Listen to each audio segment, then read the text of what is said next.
All right, good evening, everyone. My name is Jim Nauk. I'm the president of the Macomb County Republican Assembly, or MACRA. I'm joined tonight by State Representative Pete Lucido and Jared Maynard, former chair of the Macomb County Republican Party and one of our board members on MACRA. We're here tonight to talk about the two proposals, Proposal 2 and Proposal 3.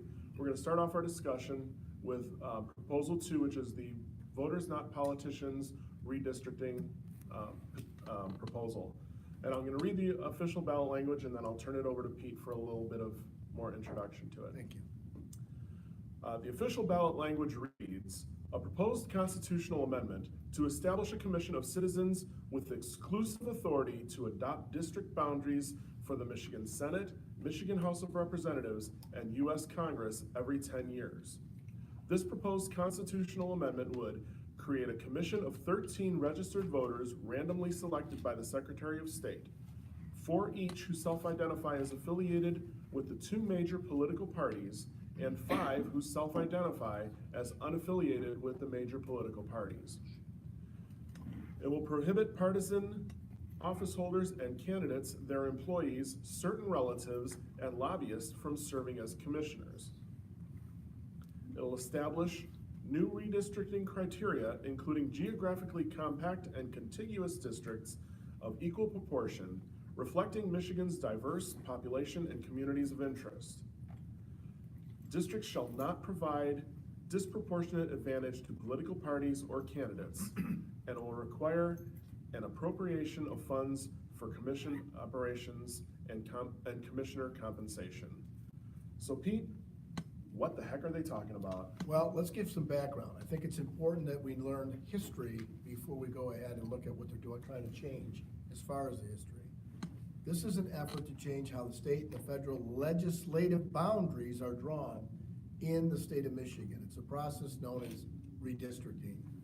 Currently, whichever party's in control of the state legislature decides how these boundaries of the state and the congressional districts, which are redrawn every 10 years. And they do a census by the U.S. Census data, which critics say leads to boundaries that give an unfair advantage to the party in power.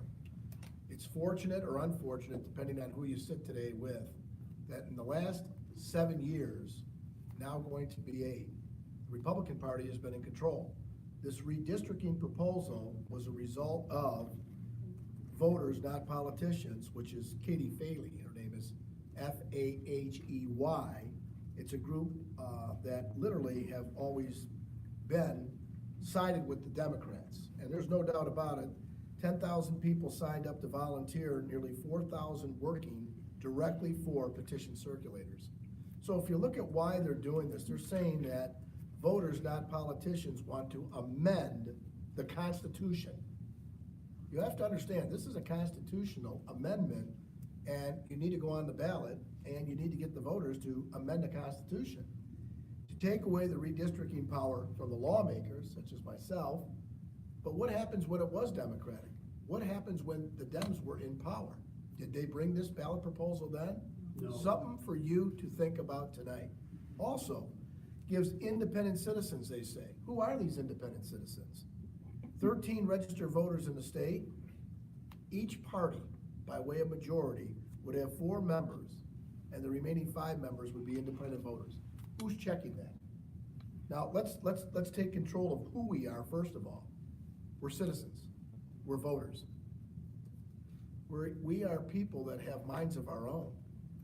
So for everything that people want to do to change the Constitution, we erode the Constitution, which is a hallmark of what I learned in law school. If I'm not to follow the Constitution, which has been a document longer than any of us have been alive in this room tonight, maybe the sum total of all of our ages. That being said, you think about why they want to do it. What is the motive? And as a former criminal lawyer in another life, we had to look for motive. We had to look for what was the purpose of doing this. So that's what we're going to talk about tonight. What is the means to the end? What are we trying to achieve? I hope that gave some background for everybody, but if not, I can fill in the pieces. And it's about money too, guys. I don't know if you know this. This right now, they've raised over $701,000 from April 21st through July 20th to do this. That's according to the state records, but we didn't get the reporting because it was stated that it's over 1.5 million now that went out to try to get this changed. Is that to say that if they take control of the House and the Senate in this election cycle, would they want this to be on the ballot? I suggested not necessary. But because they're not in control and they always want control, this is the way they want to do it, by a constitutional amendment. It's been working for hundreds of years, ladies and gentlemen. Why does it have to change now?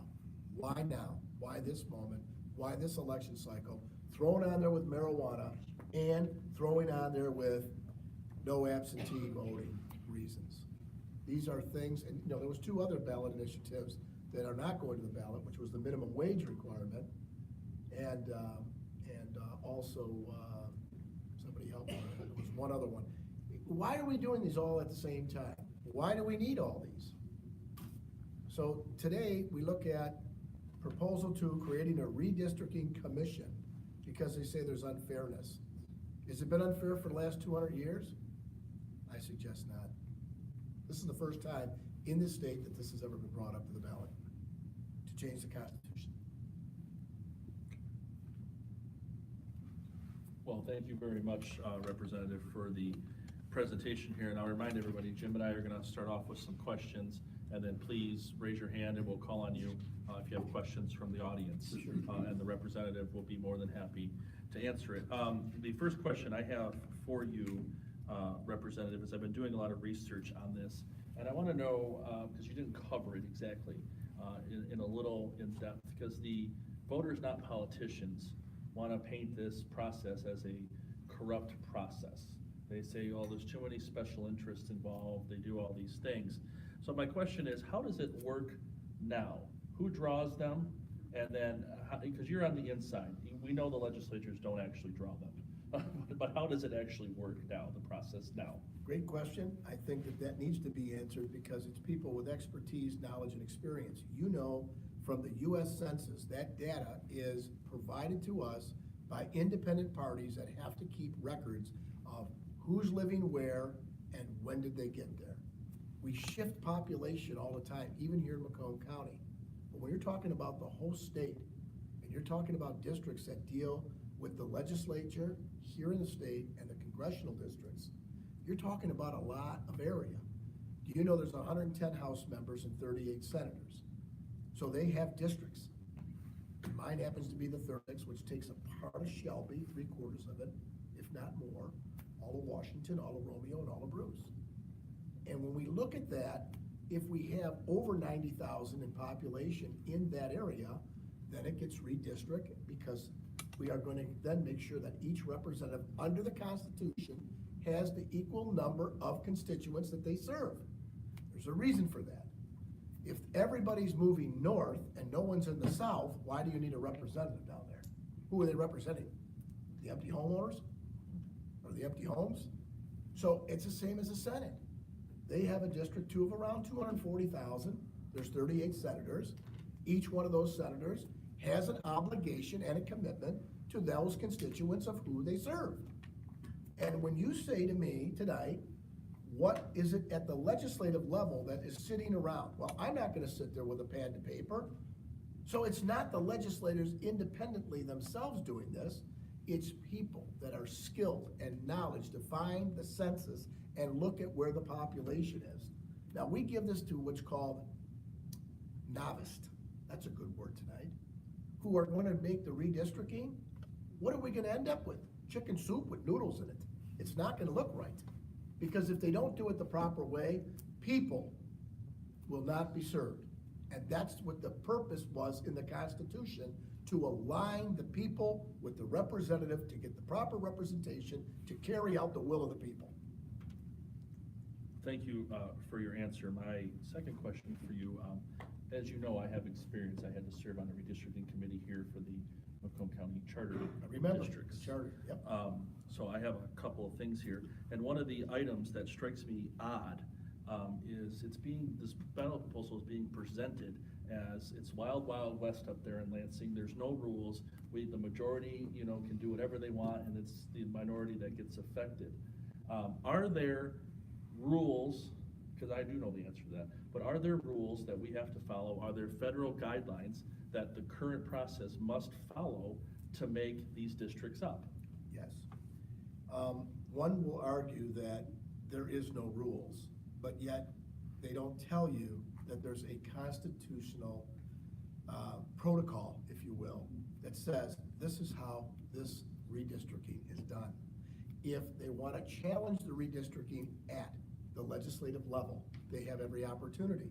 They have every opportunity to go ahead, challenge it in a court that will enforce the constitutional provisions that we were guaranteed as citizens of this state and this country.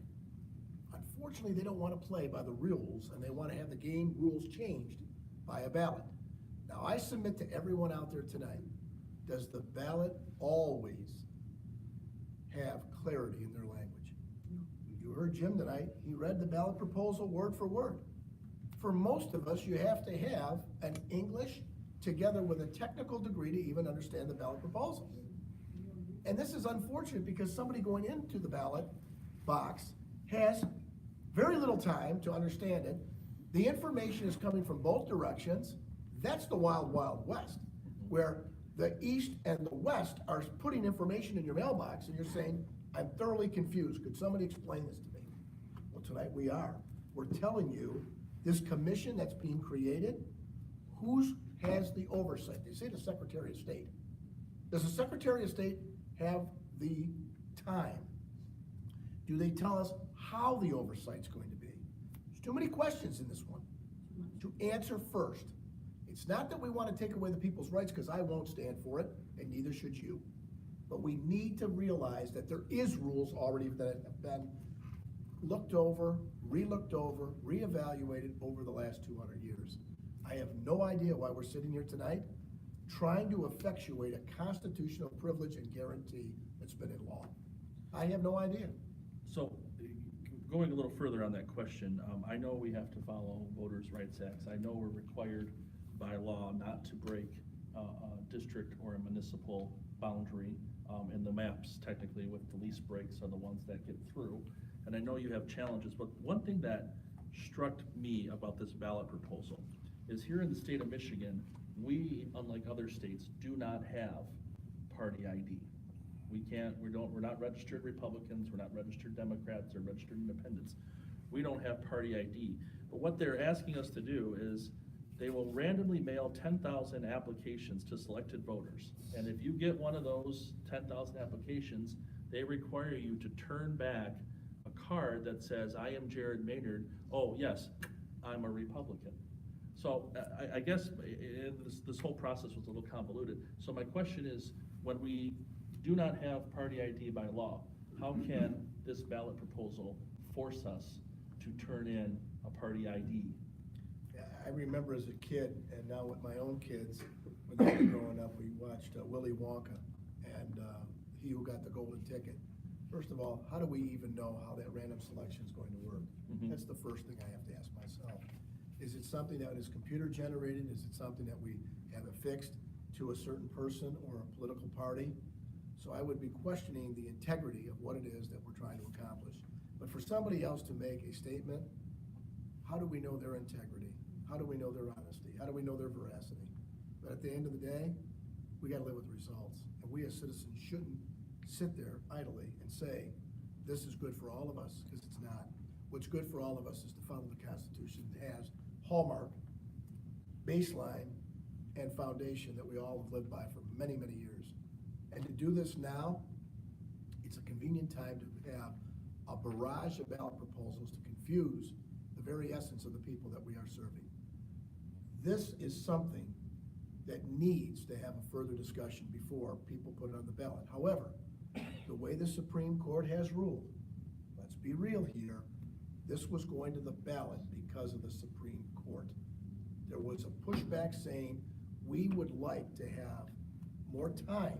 We would like to have it explained better, because you put this out there, you live with the words that are in this. And at the end of the day, those words are going to be challenged in a court of law. And I remind everybody, if you have a question, put your hand up. We'll be more than happy to call on you in a quick second here. My last two questions for you, I think, are self-explanatory. what they say here is that the commission has a budget that's equal to 25% of the Secretary of State budget, which is about $5.5 million. Right, I was reading that too, but more importantly, I was talking about an appropriation. You know, this is gonna cost the taxpayers more money. Mhm. The citizens of this state are getting ripped off already. And now to rip them off even further, to have a commission come in, now the appropriations in the State House and in the Senate has to appropriate money to oversee a commission that never was before, newly created commission. I don't wanna take the vote away from the people. That's one thing. Let me say it again, be very crystal clear. I don't wanna take away the vote of the people, which means, is this the will of the people to put it on the ballot? It was challenged, the Supreme Court said, it's going to the people. Once it goes to the people, do the people understand it? Number two, do they know that there's an appropriation? Do they know how much is this gonna cost? So let's assume we appropriate $10 million out of your hard-working, tax-paying dollars for this commission that needs the money to do its job.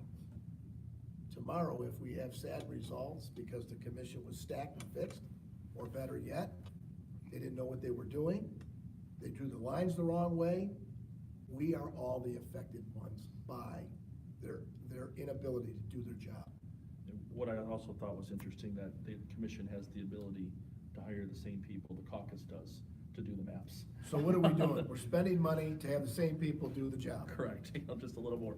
My final question, and I think it's my biggest problem with this proposal, and it's, right now, I have the ability to call people like yourself, the other 110 members, and complain, and I have the ability to go to a Lansing hearing and say, I don't like this map, it's BS. Right. But with this commission, I will be disqualified from being a member because I served as a Macomb County Republican Party chairman. How is that fair? And my kids will be because of my political activism, and so will other people, all the way based down the precinct delegate. So these people are drawing lines for me and how I have to have my representatives. How is it fair that I cannot be a part of that process? Well, first of all, they made exclusions because there's an assumption, and everybody knows about assuming, but there's an assumption that because of your party or that you've been involved already as a party person who drew districts as the county, that you are not really independent enough to do it for the state. My fear is that somebody who has never done this type of work are giving tools and don't know how to use those tools, nor do they understand those tools, and they're building something that you and I are never gonna be able to agree to. And if they're not drawn the proper way, you and I are gonna be the ones that ultimately suffer, as I said. At the end of the day, everybody, there's still gonna be 110 members of the House. There's gonna be 38 senators. The process has been going on term after term, time after time, 10 years or a decade, and they redistrict because of the census. This is under the Constitution. And now what they're doing is saying, okay, the 10 years is fine, the census is fine, but we want somebody else other than the party in charge. That's what this comes down to. Well, if the party in charge was the ones that our forefathers and sisters had said years ago, why are we changing what their beliefs were then, and why are they any different now? I think Jim has a few questions. Yeah, And then we'll go with the Shriver and then that gentleman in the hat. I did want to thank you again for coming out tonight, Pete. I forgot to mention earlier, we did invite voters, not politicians, to come and have an actual debate with you.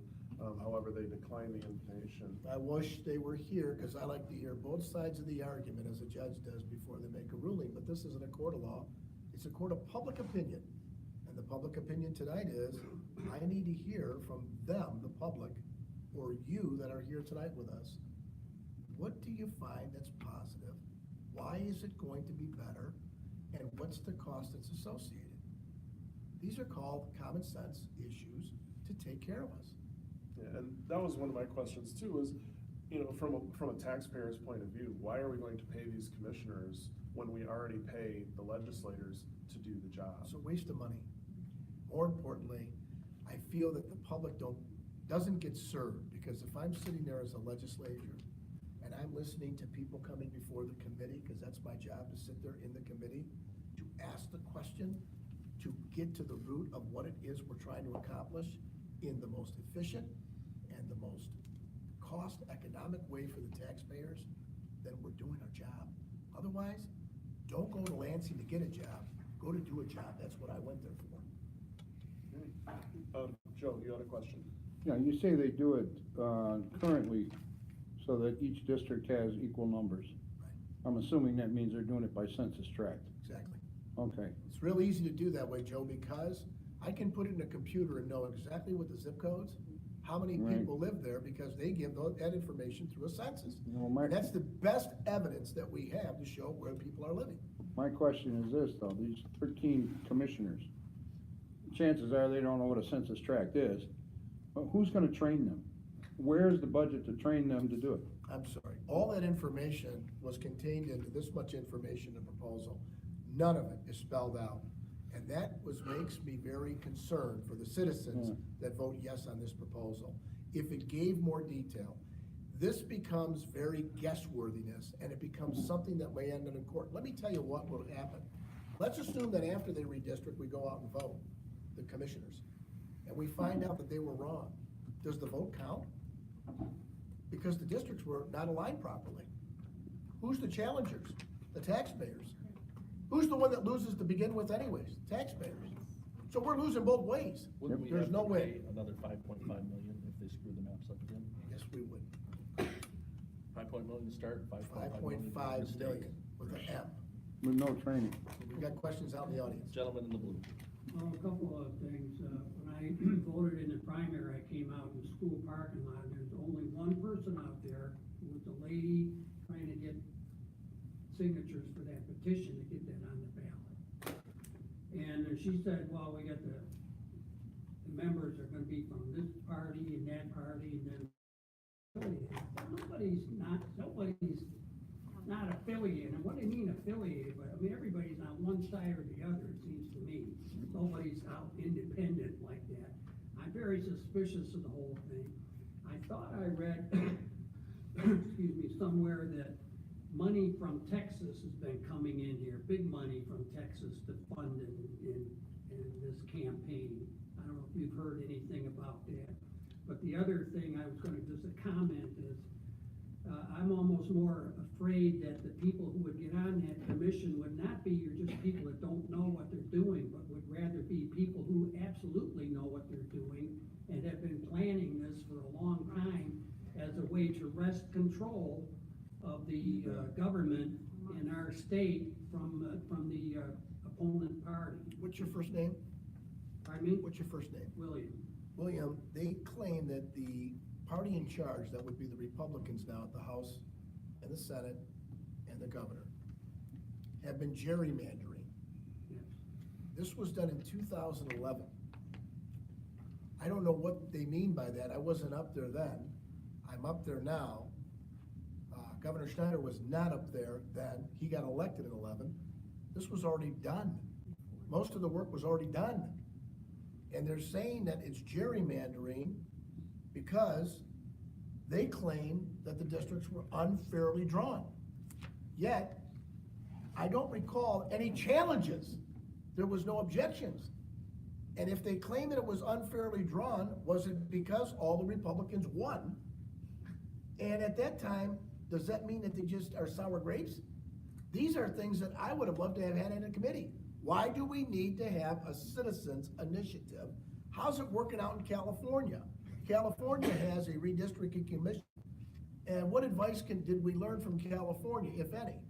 I would like to hear those things, but no, they sidestepped it that way and went right to the voters now to change the Constitution. Now you tell me, is everything gonna have to go to the voters when we don't like what we like, or don't like what has been in law for so many years, or constitutional, and to get changes made? We might as well then just throw away the Constitution. I won't live here. There's another country for me somewhere. That Constitution was made for a reason. Are there other questions in the audience? Lisa, you had your hand up? I did. I don't know if you said this, because I may have missed it, but once they change the Constitution, that's permanent. So if this didn't work and we did have to challenge, how long does it take for it to get back to quote unquote normal or to what it should be? Interesting question. You're saying if the voters went ahead changed it, we saw that this commission didn't work, now we wanna bring it back the way it is. So I guess the party in power, whoever that may be, Republican, Democrat, because let's face it, at one time, the gavel in the House or the gavel in the Senate was held by another party. It's not always been Republicans, it's been flip-flopping for years. The question is better asked about, the court found 4-3, it was a very close, the Supreme Court said it's going to the ballot by a 4-3, and it was done within less than a week. I think there should have been some argument, more than what it was, and I think there should have been testimony. As a lawyer of 30 years plus, I think that you need to hear both sides of the argument, what's in the best interest of the people, but it doesn't go that way. If the signatures are counted, they're validated, it goes to the ballot. That's what happened here. Kyle? I've gotten some questions. Now, does this, if it passes, which I think a lot of us are hoping it doesn't, does this take effect in the next redistricting, or does this happen in 2 redistrictings from now? That's a good How question. soon does this get So, implemented? so we have laws that say nothing is retroactive, it's all prospective. And I don't know what the effective date is according to the ballot language, because I didn't read the entire, when the effective date of this goes into. It does seem unclear. That's kind It's of. very where I'm getting unclear. at. So the question is, we've got redistricting every 10 years. We did it, it's coming up again. I think in 2020 or 21 is when this will take effect. And what will happen is there'll be Supreme Court challenges, I can assure you, that'll probably find its way all the way to Washington. Because this kind of stuff here, if it's totally unclear, and the taxpayers are gonna get hurt both ways, both spending money for something that they have no certainty on, and individuals that are not qualified to do the redistricting, where does it leave the taxpayers and the voters? So I really believe what you're saying is, it's so totally unclear, is it supposed to go in the next election cycle or redistricting cycle? And if it does, we're ready to redo this again. So good question.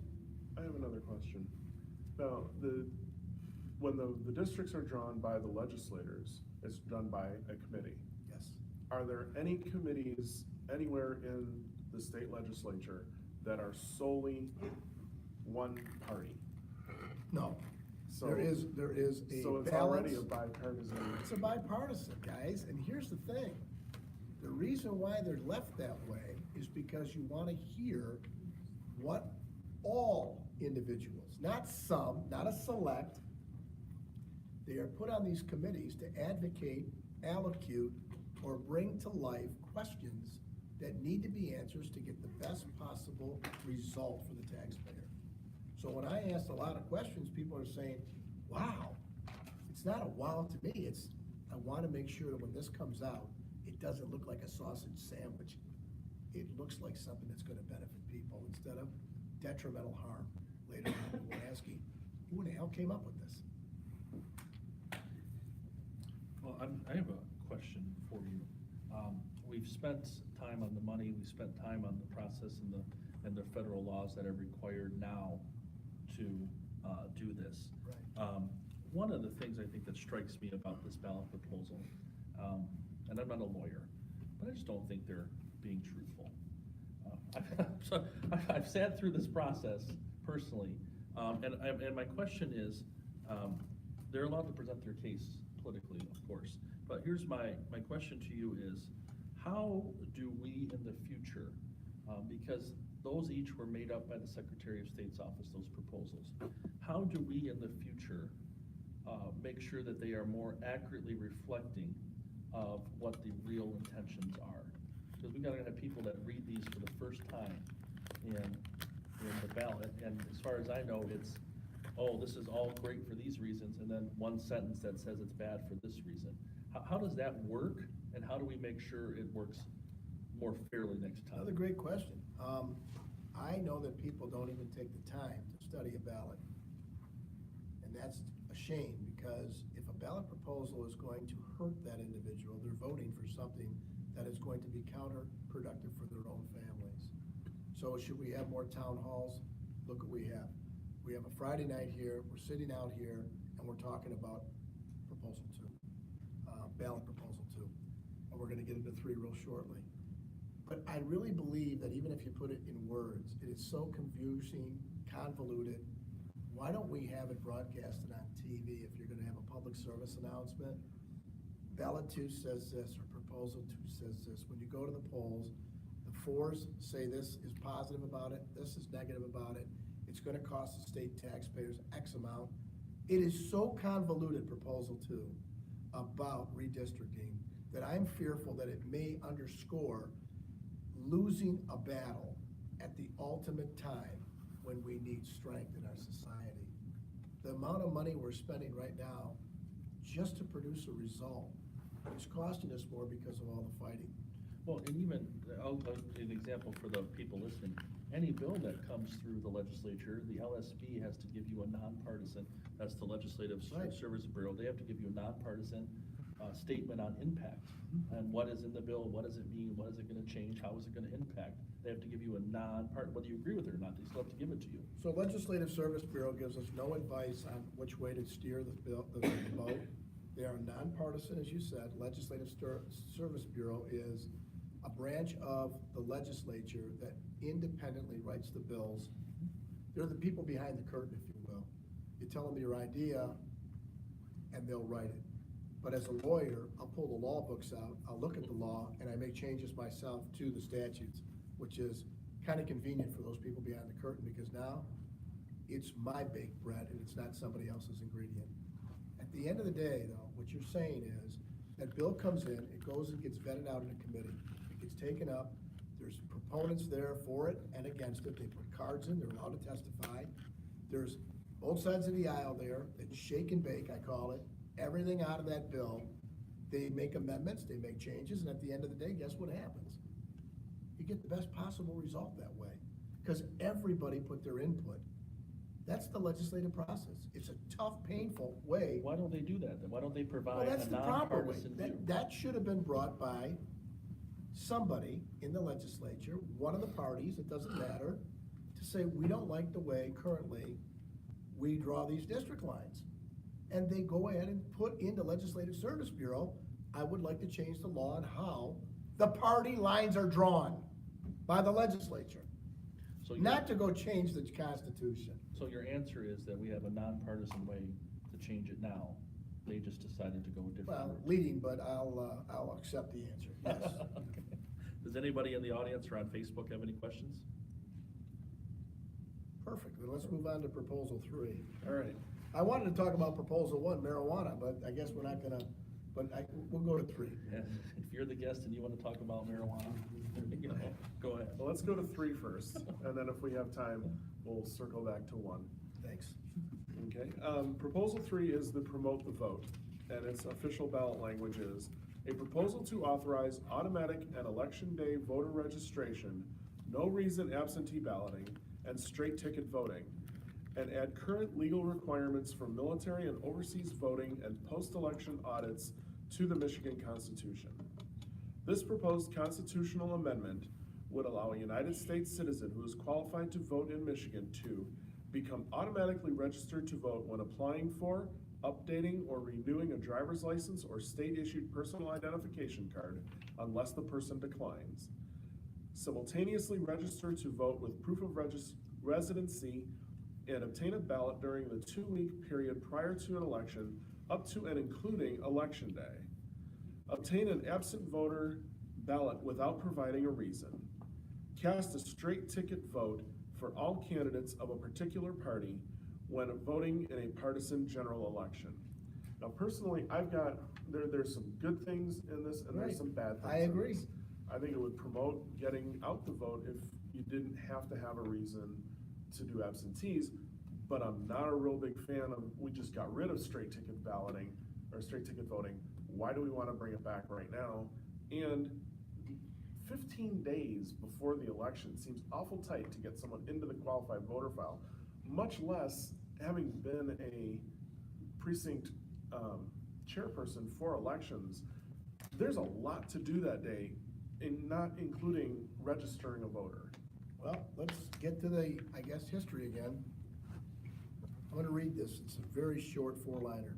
A proposal, this is what this is all about. It's a proposal enshrine straight ticket voting and post-election audits in the state constitution. Here we go again. Automatically registering Michiganders to vote when they visit the Secretary of State office unless they opt out. Allow more time for residents to register to vote before an election, including on election day. And allow a state resident to vote by absentee ballot without needing first to declare a reason. Currently, you guys all understand that, if you're 65 or older, you can go get this absentee ballot. If you're not gonna be available in the state at the day of the election, it's interesting that one year I can go to the Secretary of State's office or my local clerk and I can get a ballot because I tell them I'm not gonna be here, or tell her that I'm not gonna be here. But the next year, I can't do that if I'm not 65. Now, what makes it right for 1 year and not the next year?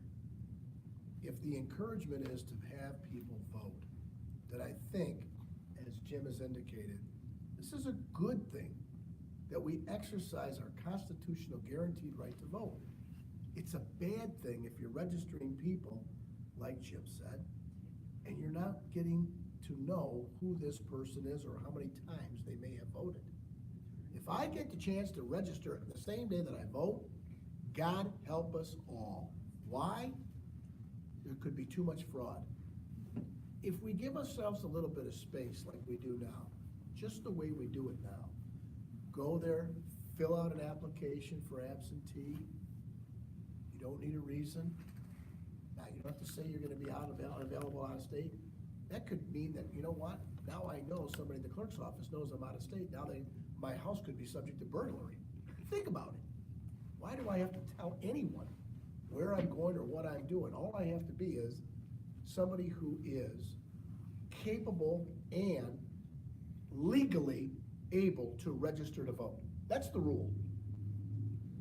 As a result, whether I'm available or unavailable, whether I'm in state or out of state, whether I'm in the military or not in the military, it's immaterial to me.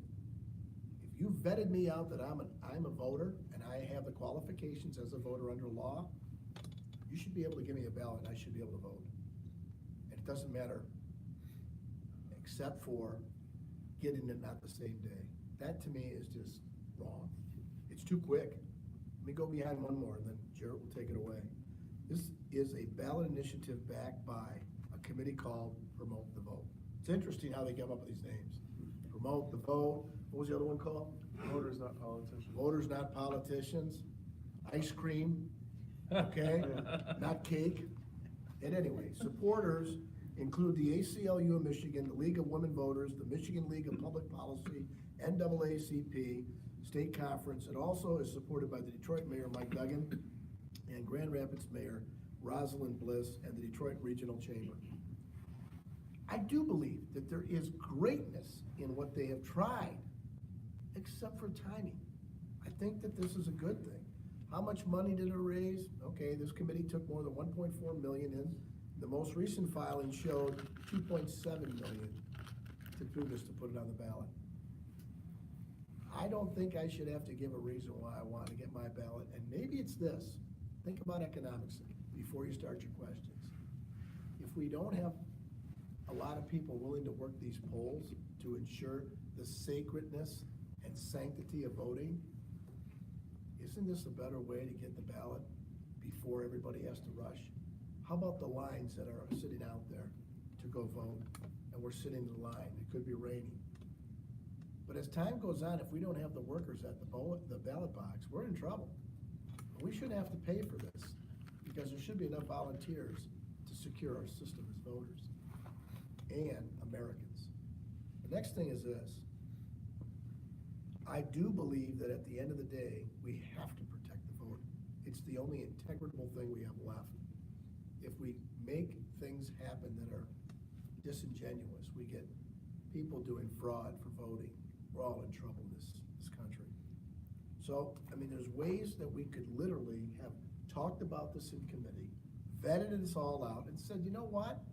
We did it this way. We got rid of straight ticket voting, which was part of what Jared said is on his ballot. Jim, sorry, not Jared yet. So Jim says, you know what, we're gonna go kick back in straight ticket voting. If I'm a machine, I think that I have the right to be a straight ticket voter. But if I'm an independent, who's using my own independent knowledge, common sense, I should be able to mark a little dot that says, this is the person I've chosen. You don't choose a person, you're choosing a party, and that's wrong. You have a right, a constitutional guaranteed right to vote in this country. Picking a party is not what our forefathers ever envisioned. It's picking a person that you want to have you be represented by. That's an authoritative stance, I thought, that the forefathers once gave us in this Constitution. Don't pick parties, pick people. People, not parties. Because the parties are good as far as the person in the party. Parties become bad when they start fighting just because. So, that being said, I kind of like everything about it, but why are we putting it back in straight ticket voting when the legislature took a vote and said, remove it? We want the independence that we all should have and not be told by others, walk into the ballot box, pick a party and walk on out. Why even go vote? That's not your civic duty. That's not your responsibility. That's somebody else telling you, mark a box and get out of there. Why don't you mark the people that actually you studied, followed, and made sure that this is gonna be who it is that you want to take charge and govern for you. I'm sorry, Jared, if I used too much time. No, you're doing fine. You're doing great. I think everybody's enjoying it. In fact, we're gonna go ahead and start with Kyle and then go to Joe, and then we'll come back to the table. Partially a question, partially a discussion. I'm 24, I have now voted 4 times absentee. I am not older than 65. Sometimes I have been in the location nearby my polling location. A couple times I was at university, was not in the area. By checking that box saying I'm not gonna be in the area, and maybe I am in the area for part of the day, not all of it, am I now violating the law? Yes. And is there punishment to it? Yes, both questions, yes, yes. Number one, if you said you're not in the area, but you actually are, you violated the law. Under penalty of perjury when you signed it. It says right on the statement, I declare it, Now, under is penalty of there- perjury. Your second yes was what? My discussion is there's a lot of folks that say to go do it, just check it, just to get it over with. Yeah, get it over with. That's what I did. Now, I But may who's, be in the area. who's for- validating that though? Not to stop you short, but who's actually watching whether Kyle's in the area and whether Kyle lied? Nobody. So that shows there's already some fraud going on. Perpetrate more fraud by this ballot proposal. So, I just wanna jump in on that. What is defined area? Is it just my voting precinct? Cause I could stand outside my voting precinct and say, I'm not there, I'm on the other side of the street. That's when you get lawyers in there because that's a gray area. Yeah. Your Well, Honor, my client didn't know with certainty what the defined area was, and therefore he couldn't have been perjuring himself. He thought he wasn't gonna be on that block at that time, at that date. And maybe I was only in the area for an hour of the day. I don't know how long the line's gonna be. I wanna make sure my vote counts and I have time, so I, go the Saturday before the election Yeah. and vote. I do believe what you're saying is good stuff. Don't even give me a reason. Let me do my job as a civic responsibility that I owe this country for everybody that's been shedding their blood. Let me go vote, because that's what our freedoms mean. Independently have a right to take on the charge of a citizen, to elect another citizen to stand for them and their beliefs. Joe? That was a poll challenger in Roseville. The guy shows up at the poll, demanded a ballot to be allowed to vote. He had moved. Well, he never let the clerk know that he moved. So he's registered at the church, and now he wants to vote at the school. So I challenged him and gave him a provisional ballot, and they would only let that ballot go through after they checked both to make sure he didn't vote at both places. Bingo. You put that proposal through, you're not gonna be able to do that. No, you They're gonna won't. register the same day, and they're gonna be voting all over the place. Simultaneously register to vote, simultaneously. Right. Register to vote with proof of residency. He's got the proof that he lives over here, but now he says he moved, he's over here. And obtain a ballot, period prior to the election, up to and including election day. He could have voted at his old address. Let's ask ourselves this question as we bring more questions. What happens if we find that there is an enormous amount of individuals voting at two locations and get around this? Does it invalidate the entire voting, and do we have to go out and re-vote again because of fraud? I don't think a judge would ever rule that unless it made a difference in the outcome. But who's gonna pay the expense while we're sitting there in a courtroom when they're arguing this, saying, I lost by only one vote, Your Honor. Yeah. I'm challenging it because there was so much fraud. John Q. taxpayer. There you go. We pay both ways, guys. These ballot proposals should have went in front of the legislature as far as changing the law. We did it already on no straight ticket voting. And the people in the legislature who were hired by the voters, when they voted for us, went there with an understanding saying, and we had a town hall, we did in Shelby Township. I wanna make sure I got this right. Do you want me to get rid of straight ticket voting, or do you want me to keep it? What's better for you, and why? And I listened to the concerns of the citizens. They said, no, I think we have an independence to vote for the person and not a party. And that's what I heard. So if I can ask you a question, why don't we, is there a body that does this? Cause I know the Board of Canvassers only looks at the legality of the language. But That's interesting. why wouldn't a state senator or a state representative put forward a bill that before any ballot proposal has to be on the ballot, that it has to have a committee hearing and it has to be vetted out for the people by the people's representatives? Because right now our Constitution guarantees that if a ballot initiative wants to go, it doesn't need to be vetted by our legislature. They're too independent. And that's why we have three branches of government. There's supposed to be checks and balances. We have a legislature that makes the law. We have an executive branch that signs it into law. We got a Supreme Court that's enforcing the law. It follows the black letter law of the law, which the legislature had intended and did right. At the end of the day, if we had to go through the legislature for everything that should be constitutional, which is a ballot proposal, you'd find a lot of pushback on that bill saying that there's an unconstitutionality because there's a separation of powers. Can I disagree with you? Yeah, you can. Okay. And that's okay, because if I put the bill in and said, I think that the legislature has to first peek at it and see whether or not it's worthy to go to a ballot, they'd tell me, no, But it not doesn't. everything that's proposed needs a constitutional amendment. A lot of this stuff could be handled by the legislature. I agree with you. We've agreed to agree on that. But because you skirt around the legislature, bringing it to the ballot, and you only have to fulfill the requirements constitutionally and statutorily of how many signatures are needed, and they verify, the Board of Canvassers, those signatures. The challenge was in the courtroom. The Supreme Court had so many days to have, and they found on Proposal 2, by a 4-3 decision, real tight, it's going to the people. So with these ballot proposals, Jim and I had a discussion, and I think we have a shared question. Shared. Yes, what, outside of no reason AV, because I agree with you on no reason AV, because I wanna vote AV. Everybody agree to that? By show of hands, pretty much, no reason, I just want my ballot, I have a right to, I'm legal to vote, I'm of age to vote, it's been verified by the clerk, give me my ballot, let me do my civic duty. Correct. We're all good? Good. So, outside of that, what, if anything, do you think is good further in this proposal? Because there's a lot of bad, I mean, same-day registration, you know, all this other stuff. What do you think is good out of that presentation? Or did we identify the only thing that may be good? Yeah, a driver's license, that's pretty good, because there's some validity of at least identifying who we're talking to. However, Well, what about an illegal alien? hold on, however, I was trying to get there, but I guess.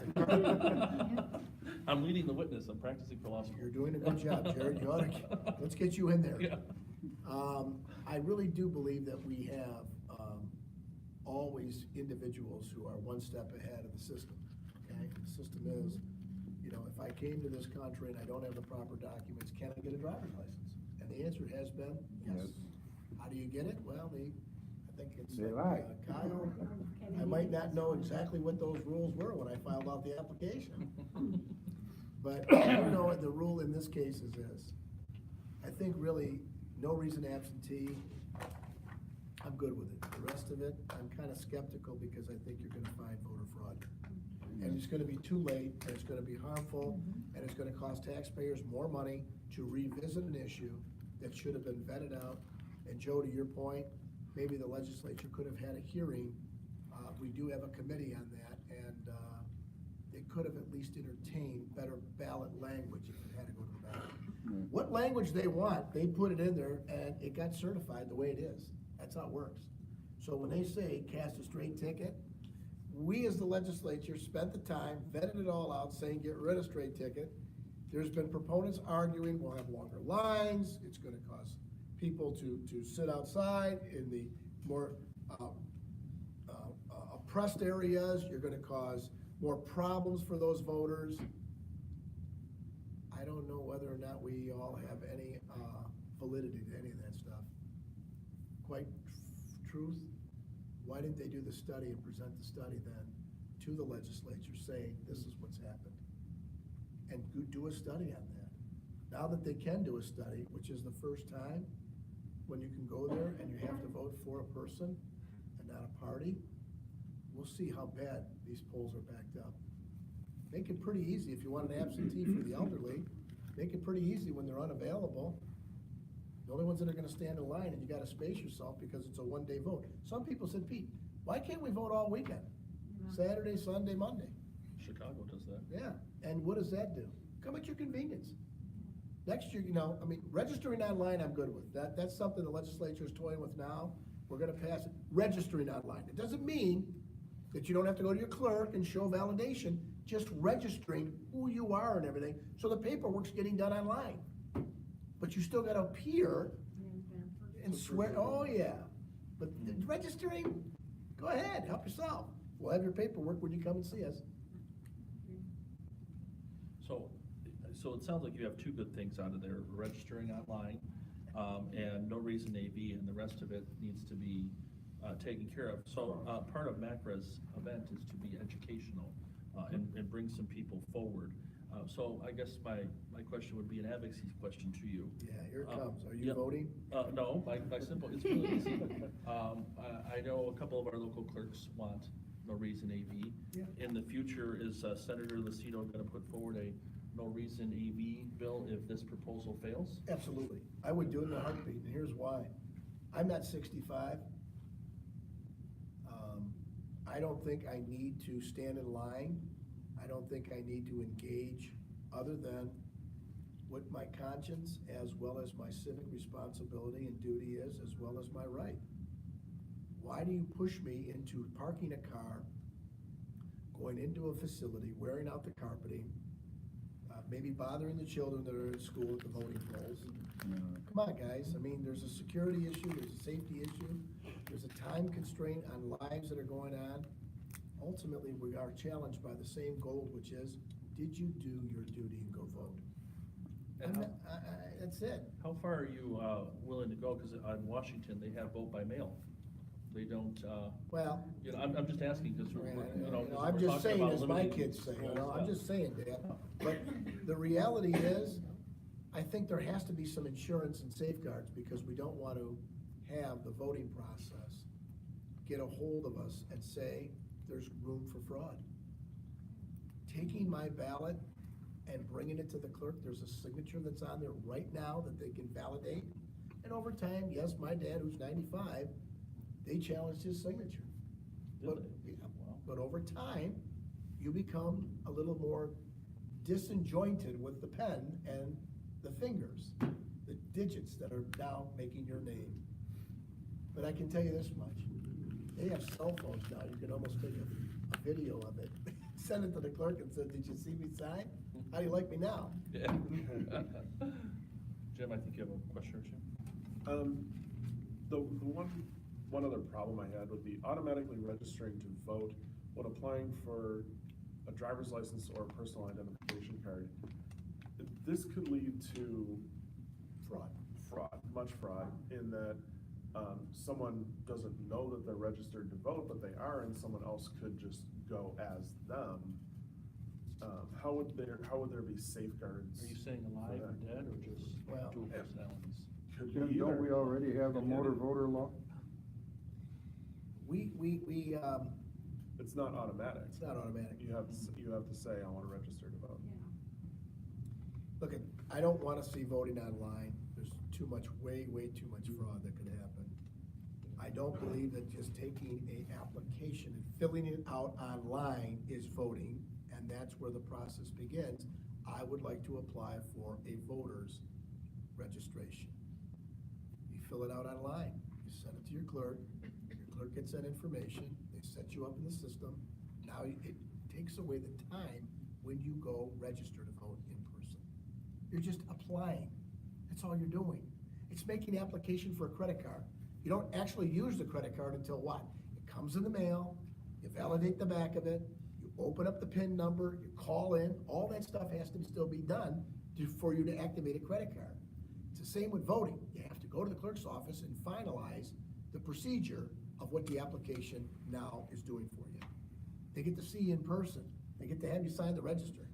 You get to swear too. There you go. Lisa? You had your hand up, Lisa?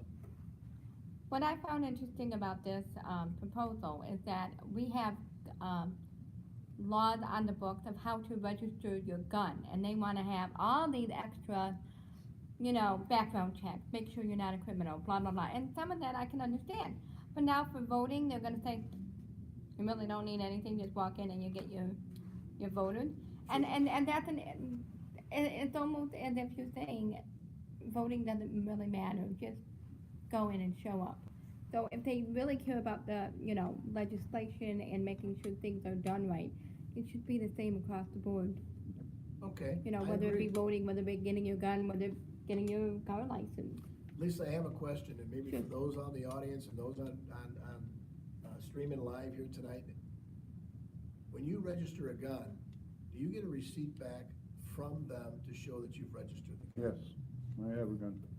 All right.